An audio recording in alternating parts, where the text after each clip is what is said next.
Understanding the Self. Who am I? Hi, my name is John Mark Narag, but you can call me Sir Mark. And today, we will discuss understanding the self, most particularly in philosophical perspectives of the self. Understanding the self is really important because it deals with the nature of identity, as well as the factors and forces that affects the development and maintenance of personal identity. It tends to facilitate the exploration of issues and concerns regarding self and identity. It hopes to help in better understanding of oneself and that of others. And most importantly, it will stress the integration of the personal with the academic. Many philosophers grapple to understand the meaning of human life. They have attempted to answer the question, who am I? And most of their views have influenced the way we look at our lives today. They have different notions of the self from the points of view of the various philosophers across time and place. Let's begin with Socrates. Know thyself. He believed that the unexamined life is not worth living. His orientation is idealism. He is known to have the Socratic philosophy, wherein knowledge is the personation of good while ignorance is that of evil. He emphasized that self-knowledge is the ultimate virtue. As the ultimate virtue, it will lead to ultimate happiness. He is known to his two dichotomous realm. The first one is the physical realm, in which the physical world, like the body in which man lives, belongs to the physical realm. It means to say that everything is changeable, transient, and imperfect. The second one is ideal realm. These are the intellectual essences of the universe.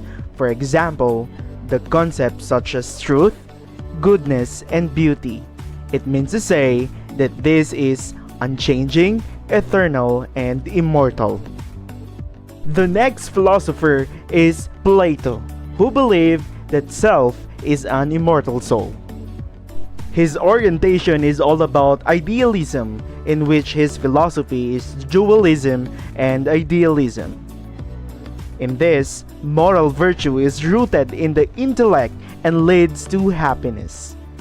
Furthermore, wisdom and knowledge lead to virtue, which lead to happiness. He is known to his three elements of ourselves. The first one is the appetitive soul. This termed as physical appetite that is in charge of effortless craving required to stay alive, like eating, drinking, sleeping, and having sex that is only intended for married couples and must be controlled as well. Second one is the spirited soul. It is in charge of the basic emotions such as love, anger, and empathy. It is also termed as a spirit or passion that produces desires that love, victory, and honor. And lastly, the rational soul. It is also termed as reason, who is forged by reason and intellect, has to govern the affairs of the human person. He emphasizes that justice in the human person can only be attained if the three parts of the soul are harmoniously work with one another. Next philosopher is Aristotle. His orientation is all about empiricist, in which his philosophy is the Aristotelian philosophy.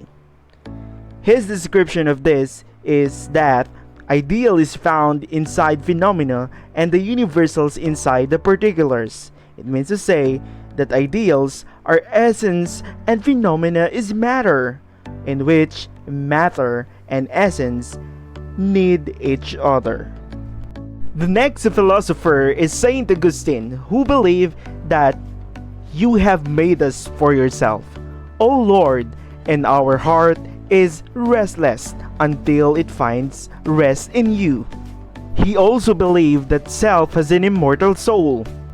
His orientation is all about Platonism, which leads him to have his philosophy in Neoplatonism. It means to say that all knowledge leads to God. Furthermore, only the pure in here can see God. He also believed that love of God, faith in Him, and understanding of His gospel will ultimately lead to happiness. Next is St. Thomas Aquinas. He believes that experiencing that something exists doesn't tell us what it is. The only thing we have to remember is that for him, we don't encounter ourselves as isolated minds ourselves, but always an agent interacting with our environment. It only means that the soul is what animates the body. It is what makes us humans. Next is René Descartes, cogito ergo sum. This is translated as I think therefore I am, or I doubt therefore I exist. His orientation is rationalist, and his philosophy is mind, body, and dualism. The mind and soul can exist without the body. Establishing the distinction of soul from the body can make people believe in the afterlife and the soul's immortality. And this will emphasize the two dimensions of human self, the self as thinking entity and the self as the physical body. The self then is also a combination of two distinct entities, the cogito. It refers to the thing that thinks, which is the mind. The extensa refers to the extension of the mind, which is the body. In Descartes' view, the body is nothing else but a machine that is attached to the mind. It is the mind that makes a man a man. The concept of Descartes will explain through human rationality. For example, human needs a reason in order to evaluate his thoughts and actions. Next one is John Locke. He is known to his tabula rasa. His orientation is empiricist, and his philosophy is the theory of personal identity. It is in consciousness alone that identity exists, not in the body and soul. There is a distinction between man and a person. The soul may change, but consciousness remains intact. And to discuss tabula rasa, it means to say that this is an empty mind, which is shaped by experience and sensation and reflections being the two sources of all our ideas. Self is compared to an empty space where everyday experiences contribute to the pile of knowledge that is put forth on that empty space. Next is David Hume. He believes that ego is a fictional idea. His orientation is empiricist, while his philosophy is a skeptical philosophy. All knowledge passes through the senses. Separate ideas can be joined in the mind. There is no self, only a bundle of perceptions. Next, Immanuel Kant. He believes that it is beyond a doubt that all our knowledge that begins with experience. His orientation is rationalist and empiricist.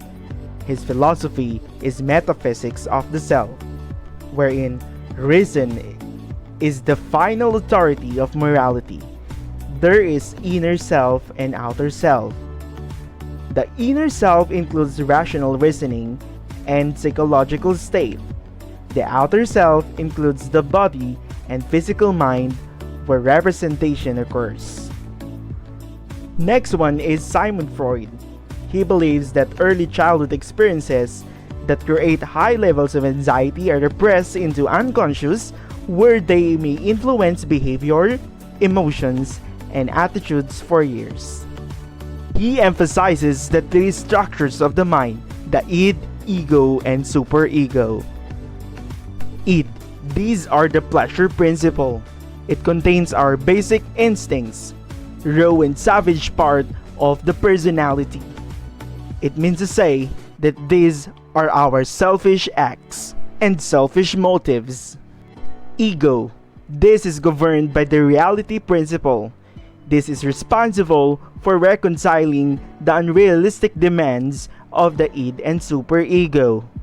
For better understanding, this will balance the situation. Superego serve as the moral and idealistic principle. It has two subsystems. First is the conscience. This will tell us what not to do. And second one is the ego ideal. This will tell us what we should do. For more information, Sigmund Freud is the father of psychoanalytic theory. Next is Gilbert Ryle.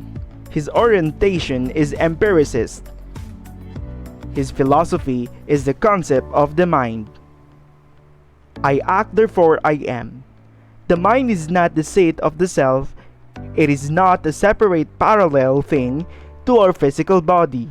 The mind is a category mistake brought about by habitual use. The only way it can affect the other is through the external world. He termed this as ghost in a machine. He believed that man need not to be degraded to a machine by living denied to be a ghost in a machine. He might after all be a sort of animal, namely a higher animal. Next is Paul and Patricia Churchland. Their orientation is empiricist and their philosophy is neurophilosophy. A fully matured neuroscience will eliminate the need for beliefs since they are not real. The physical brain gives us a sense of self. They believe that our behavior appears to have its basic cause in neural activity.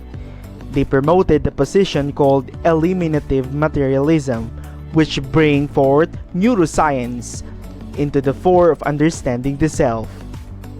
And lastly, we have Merleau-Ponty. The world and I are within one another. His orientation is existentialist and empiricist. Phenomenology of perception is his philosophy. Both empiricism and intellectualism are flawed in nature. We are our bodies. Our bodily experiences of not detach the subject or object, the mind or body, the rational or irrational. He strongly believed that self is taken as a phenomenon of the world. He believes that perception does not belong to the world but belong to self. Thank you for listening and God bless you.